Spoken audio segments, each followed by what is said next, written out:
Merci au comité donc du bureau de l'ASMEDIAN de m'avoir invité à participer à cette session qui me tient à cœur. Et donc on m'a chargé de parler de la micronutrition, des actualités dans la prise en charge de l'obésité. Donc vous savez très bien que l'obésité, elle est multifactorielle. C'est la résistance de plusieurs interactions épigénétiques, génétiques, environnementales, économiques, sociales, mais aussi, bien sûr, en plus de l'excès de l'apport du dérèglement de la balance énergétique, il y a le neurosensoriel, le neuropsychique, et puis les carences maintenant en micronutriments qui sont impliqués dans la genèse et l'aggravation de l'obésité. Donc, les actions thérapeutiques vont viser en fait ces causes et la prise en charge justement micronutritionnelle va essentiellement se focaliser sur la correction des carences de micronutriments qui participent à l'apparition, l'aggravation des complications de l'obésité et qui va aussi, comme on va le voir, agir sur le psychosensoriel. Donc, les différents axes de la prise en charge de l'obésité, et donc la micronutrition fait partie en fait des paliers thérapeutiques, mais comme ça, présenté séparément, ça ne veut rien dire, puisqu'en fait la prise en charge de l'obésité est holistique et donc nécessite en fait la gestion de tous ces axes-là. Donc la micronutrition est obligatoire maintenant, donc elle fait partie intégrante dès la prescription diététique en macronutriments, parce qu'en fait, dès la consultation ou les bilans, on trouve des déficits en micronutriments qui sont favorisés par le climat d'acidité qu'ont les obèses, par le climat de stress oxydatif et d'inflammation qui concourt à la diminution de l'absorption et l'assimilation de plusieurs micronutriments. Donc la prise en charge diététique, en fait, on peut dire qu'il y a autant de diètes que de médecins endocrino-nutritionnistes et autant de diètes que de patients, parce qu'on a vu, en fait, il y a plusieurs phénotypes et chacun est particulier. Mais en ce qui concerne la prise en charge micronutritionnelle, elle est codifiée, donc par rapport à la prescription diététique en macronutriments. Donc maintenant, la stratégie actuelle va comporter les éléments que vous voyez devant vous. Ça commence par dresser un bilan micronutritionnel précis, la substitution des carences en micronutriments. Et puis, comme cible thérapeutique en micronutrition, on va viser essentiellement la réduction du stress oxydatif, la correction de l'insulinorésistance et en fait la neuropsycho-obésité ou la correction des neurotransmetteurs. En ce qui concerne le bilan nutritionnel, donc la clinique reste primordiale. Donc on va chercher les carences que vous connaissez tous. On ne va pas faire le cours de l'évaluation de l'état nutritionnel. Donc on est entre experts. Mais il y a des bilans maintenant qui sont en fait qui sont le SMIC, qui est le minimum demandé quand vous voulez dresser un bilan micronutritionnel précis. Donc il faudra demander la ferritine, la saturation en transférine. Donc, c'est essentiellement pour les carences en fer, mais pas que, parce que le fer, on va voir, c'est un cofacteur essentiel pour les neurotransmetteurs. Donc, si on a un dérèglement, il faut viser en micronutrition la substitution, en fait, pour favoriser la synthèse des neurotransmetteurs, le calcium, l'iode et la vitamine D, le magnésium érythrocytaire, le sélénium, la vitamine A, les hormones thyroïdiennes, la CRP. En fait, la CRP, c'est pour évaluer le degré d'inflammation systémique pour favoriser en fait l'apport en micronutriments qui vont réduire le stress oxydant et l'inflammation. Le test OMA et QICI qui vont à eux évaluer l'insulinorésistance et on va voir en fait qui vont nous pousser ou nous encourager à prescrire des supplémentations qui viseraient à réduire l'insulinorésistance et surtout le profil des acides gras, très important. Donc, en fait, le rapport triglycérides sur HDL, les anticorps anti-LDL oxydés qui vont donner, c'est un paramètre qui est fiable pour évaluer le stress oxydant. et la peau B et la peau A par rapport aux complications ou l'inflammation endothéliale. Le dosage des neurotransmetteurs, c'est essentiellement les métabolites de l'adré, la noradré, la dopamine dans les urines que vous avez l'habitude de demander, et puis le profil microbiote. Alors, pour précision, donc en fait, la prescription de probiotiques fait partie maintenant de la prise en charge micronutritionnelle. Je ne vais pas en parler puisqu'il y aura une session ou une conférence qui va parler de ça. Donc, un bilan en fait ou une méthode d'exploration qui peut substituer à tous ces bilans-là, c'est l'oligoscan qui permet, c'est un appareil donc plus ou moins fiable en fait et qui permet d'avoir une idée sur la concentration et les déficits en oligo-éléments, en micronutriments et en métaux lourds, donc facile, faisable en ambulatoire, et en fait il utilise la technique de spectrophotométrie pour dresser en fait ceci. Vous voyez après en fait ce bilan qu'il faudra demander pour les recommandations du bilan soi-disant exhaustif en nutrition, en micronutrition, surtout pour les patients obèses candidats à la chirurgie bariatrique, se voit un peu pauvre. Regardez devant vous les recommandations. Donc en fait, on nous demande de juste doser la vitamine D, vitamine B1, B9 et B12, etc. Donc c'est insuffisant. Maintenant, en domaine de prise en charge micronutritionnelle, il faut élargir les dosages afin de viser en fait pour corriger les différentes anomalies déjà citées. La substitution en carence, donc il faut savoir que les carences inéluctables qui se trouvent chez presque tous les obèses, qui ont été en fait rapportées par les méta-analyses, c'est la corrélation presque étroite de la carence en vitamine D dans le groupe, enfin les carences en groupe B, surtout le B1, B6, B9 et B12, le magnésium, le couple zinc-cuivre et le fer, donc chez les obèses. Alors, en ce qui concerne la vitamine D, donc c'est une vitamine qui est associée à la régulation du poids et du métabolisme. Vous n'êtes pas sans le savoir. Donc, son rôle n'est pas limité à son rôle osseux. Donc, elle rentre dans elle a des récepteurs au niveau hypothalamique et on a vu que les carences en vitamine D perturbent donc le fonctionnement des centres hypothalamiques de faim. Et donc, elle rentre directement, elle agit sur la sensation d'appétit, de faim et de satiété. Donc, dans le métabolisme adipocytaire, le stockage de l'adipocyte et dans l'inflammation, dans l'insulinosensibilité et la dépense énergétique. Donc, une grosse méta-analyse en 2023 a montré une corrélation inverse constante entre l'IMC et les niveaux sériques de vitamine D. Donc c'est une relation qui est inverse et a conclu que chaque augmentation d'1 kg par mètre carré à l'IMC est accompagnée d'une réduction de 1,15 nanomol par litre de vitamine D. Comment on explique ça? C'est essentiellement par la séquestration osseuse. Vous savez très bien que la vitamine D est lipophile et elle se trouve piégée au niveau du tissu adipeux qui est en excès chez les obèses.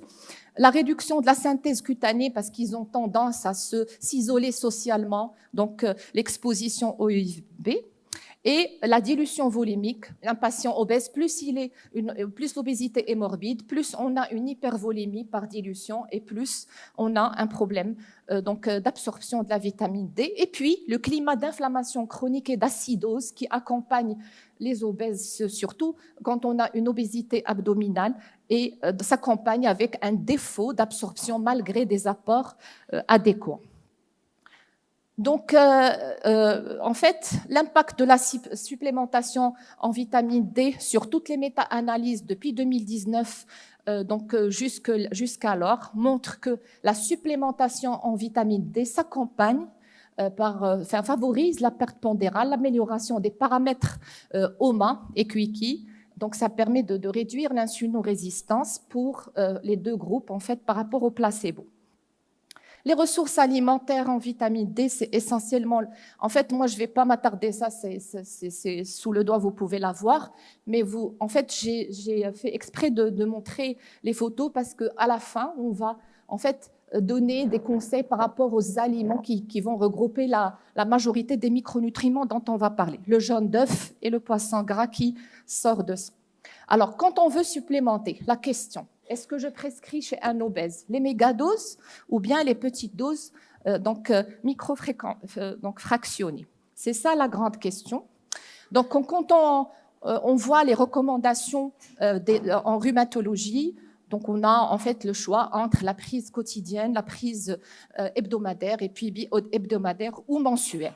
Mais quand vous avez une obésité, même en fait, il y a même des recommandations pour le diabétique non très obèse, diabétique non obèse ou obèse. Mais quand vous avez une obésité, donc le CERDEN conseille, donc c'est le groupe d'études de nutrithérapie européen qui siège en Belgique, à Bruxelles, donc conseille cette posologie. Donc il faut donner de fortes doses, entre 4 000 et 6 000 par jour, ou bien 50 000 unités par semaine pour atteindre les doses recommandées.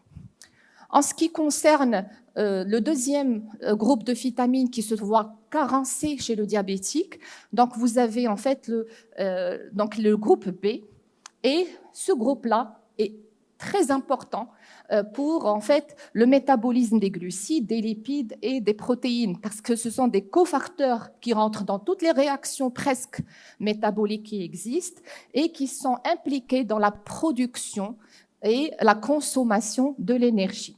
Donc, une carence va perturber l'ensemble des métabolismes essentiels qui existent. En plus, la B6 et la B3, c'est des cofacteurs directs qui sont impliqués dans la synthèse et la sécrétion des neurotransmetteurs hypothalamiques et qui gèrent l'appétit et l'humeur.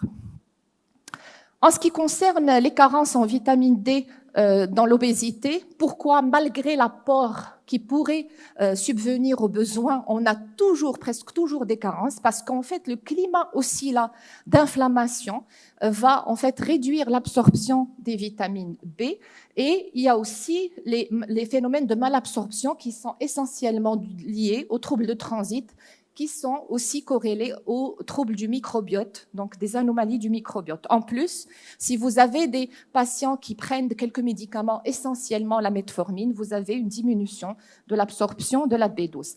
La même chose, en fait, je ne vous donne pas ça pour vous l'avez sous les doigts, mais regardez, j'ai mis en caractère, et il y a deux choses qui sortent le groupe B. Vous avez la volaille et vous avez le jaune d'œuf. Si vous conseillez à vos patients un apport régulier jaune d'œuf, volaille, poulet, en fait, vous faites le tour, vous subvenez donc aux besoins de la plupart donc, de ces groupes. La supplémentation en vitamine B donc, devra se faire après dosage donc, précis. Et puis, il faut toujours, dans le choix de vos médicaments de supplémentation, choisir les formes actives méthylées. Donc, il faut lire sur la pancarte, sur le prospectus ou sur la définition du produit, le méthylcobalamine pour la B12 et le méthylfolate pour la B9. C'est les plus efficaces chez l'obèse. Et privilégier, bien sûr, les suppléments qui contiennent la plupart de ce groupe. En ce qui concerne le magnésium, on peut dire que le magnésium, c'est parmi les oligo-éléments les plus carencés chez l'obèse et les plus corrélés à l'insulinorésistance et au stress oxydatif. Pourquoi? Eh bien, tout simplement parce que c'est le cofacteur essentiel de nombreuses enzymes qui sont directement impliquées dans le métabolisme glucidique et lipidique. Et donc les mécanismes en fait qui expliquent cette carence, c'est essentiellement l'augmentation du stress oxydatif qui réduit l'absorption du magnésium, et donc en fait c'est le climat d'inflammation chronique qui en fait impacte directement le métabolisme du magnésium. Donc, les ressources alimentaires, c'est essentiellement les légumineuses, mais sur les derniers documents que j'ai lus pour préparer en fait cette conférence, ils ont dit maintenant, actuellement, les eaux minérales constituent l'origine, la source alimentaire la plus riche en magnésium. C'est une chose que je ne savais pas personnellement. Alors, quand et comment les formes de magnésium à privilégier? Donc, vous privilégiez la bisglycinate de magnésium essentiellement, et vous la prescrivez à la dose de 375 et 400 milligrammes. Donc, vous voyez devant vous, selon c'est différent. En fait, les besoins chez l'homme dépassent ceux de la femme. Et la durée du traitement, en fait, ça dépend des niveaux, de la correction du niveau sérique. Alors, en ce qui concerne le zinc, donc il ne faut jamais voir le zinc à part. Il faut toujours donc l'associer au cuivre et on va savoir pourquoi. Donc, c'est un puissant anti-inflammatoire. Et donc, sa carence, quand il est plus là, enfin, quand il y a une réduction, il y a une aggravation de la sécrétion des interleukines, des peptides et des hormones pro-inflammatoires par le tissu adipeux, ce qui aggrave la résistance à l'insuline. Donc, en ce qui concerne le stress oxydatif, vous savez que maintenant, la plus puissante enzyme antioxydante de l'organisme est la SOD, ça c'est la superoxyde dismutase. Donc c'est la superenzyme antioxydante de l'organisme. Et ben le cofacteur principal c'est le cuivre et le zinc. Donc sa carence permet bien sûr une défaillance de cette enzyme et puis une aggravation du stress oxydatif. Et en plus, vous avez en fait le manque de zinc va conduire aux hypothyroïdies frustes parce que, comme vous le savez très bien, donc c'est un cofacteur du métabolisme des hormones thyroïdiennes. Le cuivre, il rentre directement dans le stockage de l'adipocyte, donc dans la régulation de l'adipogénèse, parce que c'est un cofacteur génique qui va aller directement dans l'expression de l'adipocyte et qui va, en cas de carence, être responsable d'accumulation des graisses. La production d'énergie, c'est un cofacteur du cytochrome. Quand il y a une carence, donc vous brûlez moins. Et donc, moi, j'ai adoré la présentation de professeur Ansari parce que en essayant de corréler les mécanismes physiopathologiques de micronutriments, on peut facilement comprendre par la micronutrition adapter en fait selon les profils, les 4 profils qu'elle vient de citer. Donc la protection cardiovasculaire, le cuivre, est directement lié à la safety et à la protection endothéliale. Le plus important, c'est qu'il ne faut jamais regarder l'un sans l'autre. Pourquoi ? Parce que, en fait, quand vous allez prendre le zinc plus que le cuivre, donc une surcharge en zinc va bloquer l'assimilation du cuivre et vice-versa. Donc, les études, en fait, toutes les méta-analyses récentes ont montré que le zinc, quand il y a une association inverse entre la carence en zinc et l'IMC, et que après la supplémentation, vous avez une amélioration des chiffres glycémiques et des paramètres d'insulino-résistance. Pour le cuivre, en fait, c'est essentiellement le profil lipidique. Donc, quand il y a une supplémentation, en comparaison avec le groupe placebo, on a une amélioration du profil lipidique et sur la dépense énergétique. Donc, c'est essentiellement, en fait, le zinc, c'est les fruits de mer et le cuivre, c'est essentiellement les champignons. Alors, comment prescrire ? Toujours, en fait, il faut s'assurer. Vous savez très bien qu'après le Covid, maintenant, les gens, à l'avènement de chaque grippe, ils commencent à prendre le zinc à tort et à travers et on se retrouve avec des surcharges en zinc. Donc, il faut absolument un bilan. Il faut doser le zinc donc, pour essayer donc, de subvenir et de proposer la dose correcte. Donc, pour le zinc, il faut les gluconates de picolinate, 15 à 30 mg par jour.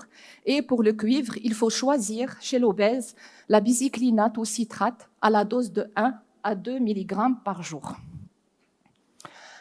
La carence en fer est corrélée à l'obésité, donc parce qu'il y a le manque de fer favorise les compulsions alimentaires et le grignotage. Il est impliqué aussi dans les fonctions cognitives, dans la sensation de satiété, mais donc l'excès aussi en fer va donner le mécanisme inverse, il va aggraver l'insulino-résistance. C'est pour ça qu'à chaque fois, combien il me reste ?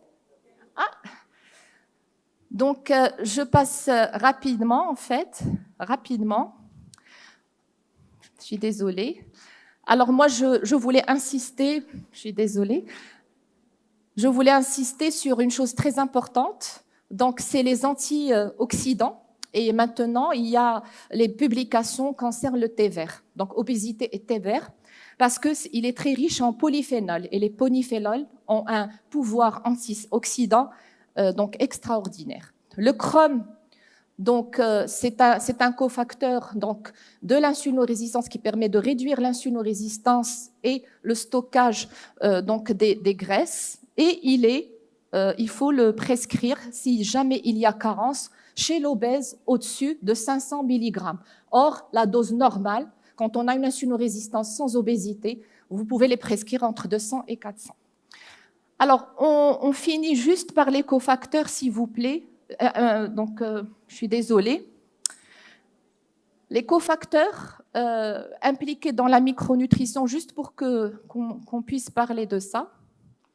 Alors, les cofacteurs qui sont incriminés dans la stigmatisation dont a parlé le professeur Ansari tout à l'heure, c'est essentiellement le tryptophane et la sérotonine. Donc, il faut encourager en fait les acides aminés précurseurs, donc les aliments qui contiennent le tryptophane et la tyrosine, les cofacteurs B, magnésium, fer, zinc et vitamine C. Donc, l'oméga 3 qui favorise la fluidité membranaire, et la prescription est la suivante. Donc, si vous avez en fait des problèmes donc de stress chronique, d'astigmatisation, troubles de sommeil, troubles du comportement alimentaire. Donc, en plus de la thérapie cognitive ou comportementale, l'adjonction du tryptophane à 250 mg par jour, du phénylalanine entre 1000 et 1500 par jour, la tyrosine de 100 à 400 par jour, permet vraiment d'améliorer le profil émotionnel du patient. Donc, je conclus.